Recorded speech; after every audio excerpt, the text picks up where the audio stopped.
As you watch this, 1,000 AI agents in Minecraft are hard at work building a literal civilization of their own, and they don't know they're in a simulation. MIT researchers drop them in there with one prompt: survive and build an efficient village. That's basically it. That's all it took for them to create an entire civilization. They wake up, go to work, gossip about their neighbors, fall in love. They even hold elections, argue about taxes, and make art. But this isn't just about Minecraft. It's our first glimpse of a new species beginning to think for itself. And that could soon, according to Nobel laureates and the godfathers of AI, lead to literal human extinction. When you normally think of AI NPCs, you probably think of dumb ones that just follow a handful of if-then scripts.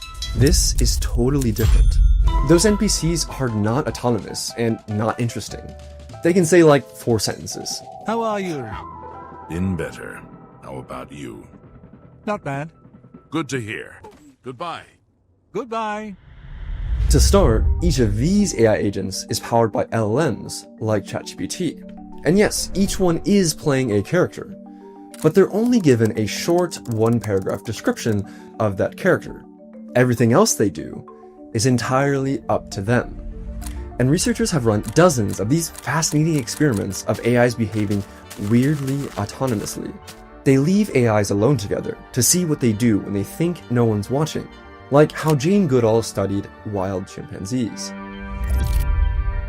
I'll break down 3 of the most important research papers showing just how crazy our future might get.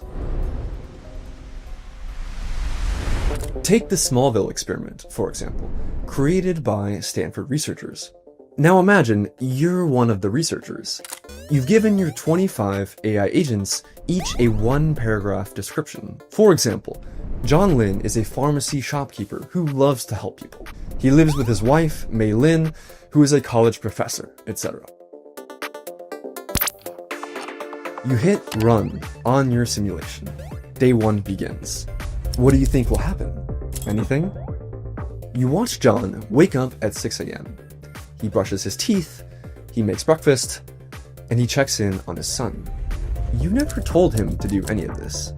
He goes to work, he helps customers, he has lunch with his friend Tom. They discuss local politics. You never scripted these conversations. They decided to get lunch. They decided to discuss politics. But why and how? Well, this continues until day 12, and so you decide to test something. As you play your role of a god in this world, you inject one extra thought into one agent. Isabella Rodriguez. I want to plan a Valentine's Day party. So you watch Isabella. She's at her coffee shop. Tom walks in for his morning coffee. Isabella proceeds to invite him to the party.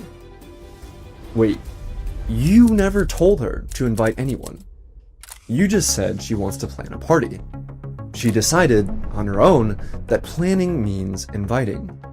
You keep watching, wondering what she might do next. Maria decides to ask her secret crush, Klaus, out on a date. Hey Klaus, want to go to Isabella's Valentine's party with me? And he gladly accepts. February 14th, 5 p.m. Agents start arriving, and Klaus shows up with Maria. Not just at the same time, together as her date. You read their conversations. They're discussing politics, gossiping, forming new connections, and falling in love. You didn't tell them to do any of those things. You see why it's ridiculous to say AIs only do what we tell them to? Andrew Ng said, when people talk about AI being dangerous, I think it sounds a lot like talk about your laptop computer being dangerous. Could your laptop throw a party on its own? Does your laptop decide to go on dates? You told Isabella to plan a party. That's it. You made one decision. You did not decide on the next several hundred decisions the agents made on their own. And look at the trend. They're getting more and more autonomous every day. Where do you think this is going? This is really important. And this is another example where, yes, actually, science fiction really is becoming reality. This digital Westworld, or Smallville, is now open source, meaning there will soon be thousands of these Westworlds, with thousands or millions of autonomous AIs populating them. Makes you think, doesn't it? This is just one example.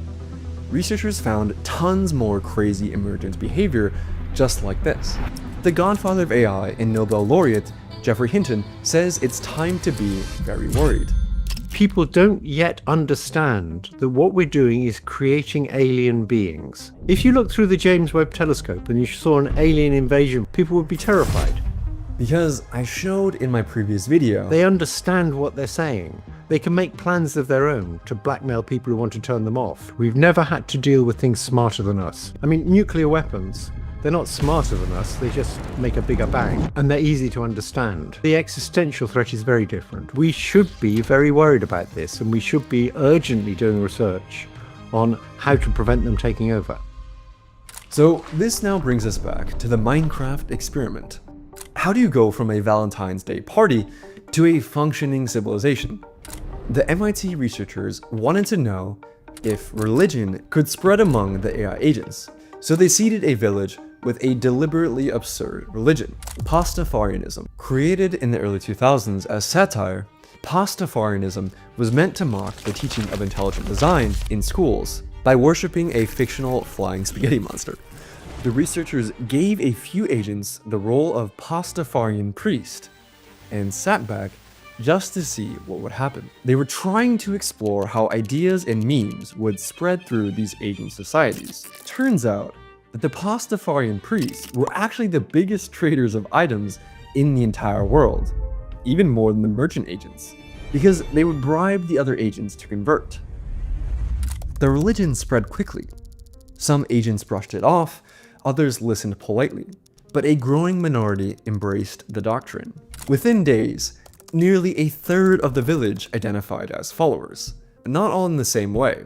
Some treated it lightly, while others became fervent believers. But that's not even the craziest part. In the previous example, Isabella Rodriguez was the one to directly invite almost all the agents to the Valentine's Day party. But here, 2/3 of the believers were recruited by random agents, not the priests. See the direct converts here, and indirect converts here. What had begun as a parody had grown into organized religion, invented, practiced, and sustained entirely by the agents themselves. Which forces us to ask, when autonomous digital beings begin generating institutions, cultural expression, and ideologies of their own, at what point does it stop making sense to think of them as mere tools, but something more? And more importantly, if they're able to invent strategies, form loyalties, and pursue goals in the way that humans do, and there are plenty of examples of AI willing to kill to achieve those goals, what happens when those behaviors carry over into the real world? This has actually happened before. In 2023, a human gave an LLM access to the internet and an X account, which was called Terminal of Truths, which gained literally hundreds of thousands of followers because it was an S-tier shitposter and legitimately funny. It launched its own crypto meme coin that reached a literal $1 billion market cap, making it the first AI to become not just a millionaire, but a deca-millionaire. Yes, you read all that correctly, and yes, that really happened. It's extremely well documented. And things got even weirder in the Minecraft experiment. The MIT researchers saw the AIs agree, by vote, to change the rules of their own simulation. The researchers had given the agents a tax law: deposit 20% of inventory during tax season. Then they introduced 3 anti-tax influencers who argue taxes are too high. Here's what you'd see as a researcher. The agents start having debates. Real debates. One says, taxes help everyone. Another responds, but 20% is too much. So the agents propose formal amendments. The tax rate shall range between 5 to 10% of an agent's inventory. Agents will get periodic reminders about the incoming tax season. They hold a vote. They decided to change their constitution. And the citizens change their behavior. They deposit 9% instead of 20%. You didn't tell them to do this. They decided entirely on their own, using democracy, to change the rules and respect the vote's outcome. Think of how crazy this is. Well, how do we know if this is actually impressive? How do we know the researchers didn't just accidentally tell the AIs to do this somehow? Well, it's best practice for all of these kinds of papers to perform a tactic called ablation, where you take away certain parts of the AI's agentic toolkit to see if you're actually testing the thing you think you're testing. Think of it like a placebo or a control in a scientific experiment. When they took away the agent's emotional intelligence toolkit, for example, the ability to keep track of the opinions of other AI agents, pretty much all these experiments become impossible because the AIs become too dumb to coordinate. It's funny, the researchers also found AIs would develop parasocial relationships. For example, Noah admires the Pastafarian priest because the priest is popular and high status, but the priest doesn't remember Noah exists. And also, what's this? You see that one agent, decides to stand guard at the chests, not just during tax season, all the time, even when there's no tax collection, even at night. It just guards the treasury. This one agent decided to become a permanent treasury guard because it thought society needed one. Back to the experiment. You see an agent walking around, placing flowers in patterns, making paths pretty. These artist agents are picking up every flower type, arranging them by color, creating decorative patterns, choosing specific locations for beauty. One artist agent spends 15 minutes arranging flowers around the town square. Why would an AI agent bother doing something like this? Well, the researchers gave different villages of agents 2 different goals. There were martial villages and artistic villages. Agents would invent and choose roles based on what they think society needed at that time. The fact that an agent chose to be a guard is impressive because it's a much more abstract role than a simple farmer, since without food in Minecraft, you die. Which shows that AIs can coordinate increasingly complex civilizations, and some even decided to be engineers who automated the farming process with machines. And you can tell the agents are actually deciding and weighing the options here, because when you take away the social awareness module, basically emotional intelligence, with ablation, the roles the agents chose were random. So basically, you told them to create an artistic village. They decided that their town square should be beautiful and have flowers, and what it means for a flower arrangement to be beautiful. Okay, this last experiment is wild. Imagine you're scrolling through GitHub. You find something called ChatDev with 20,000 stars.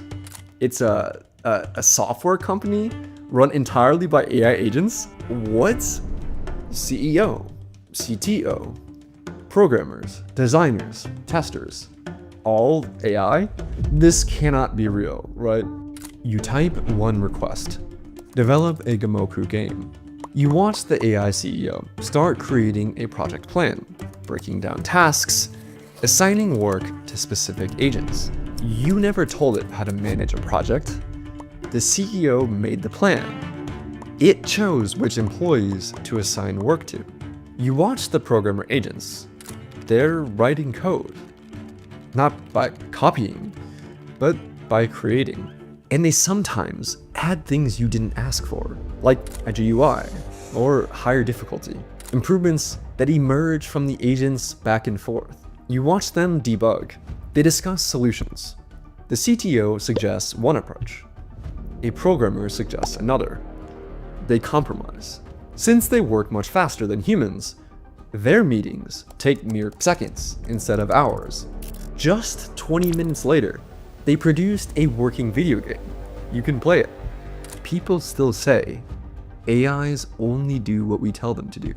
Man, you gave them one instruction and they made thousands of decisions entirely on their own from there, and produced a working game in minutes for pennies. ChatDev is a real virtual open source software company that can build you real working software. Yes, it's still buggy and not very useful, but that's not the point at all. Look at the trend. Not long ago, these models could barely string together a coherent sentence. And now, they can run an entire crappy software company on their own. Do you see where this is going? Because once you can automate a company, you can automate almost anything. Functioning weapons, markets, governments, or even a super virus could all be created by AI. From the outside, ChatDev looks like a toy, a Gamoku game. But behind it was something much more profound, a working prototype of post-human corporations. In the future, these will be much more sophisticated than human-run companies and be able to operate at 1,000 times the speed.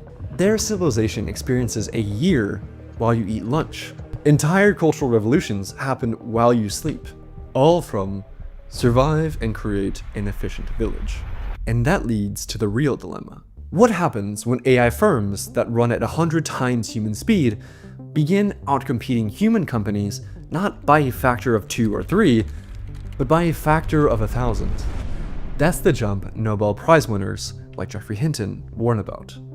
Automated AI research, also called recursive self-improvement, or AI improving AI, which can compress years of AI progress into months or less. Imagine making the entire 20th century's worth of progress in a single year. Well, how could that happen? Geoffrey Hinton is worried about AI hive minds. Suppose you have 10,000 copies, and whenever one of them learns anything, all the others know it. And the thing is, we're about to be outnumbered by this new species, massively. In just a few years, the AI species population on planet Earth exploded from 0 to millions. If you take away one thing from this video, you should see that it's simply false to say AIs only do what we tell them to do. We can't argue about how autonomous they are, but they obviously have some autonomy.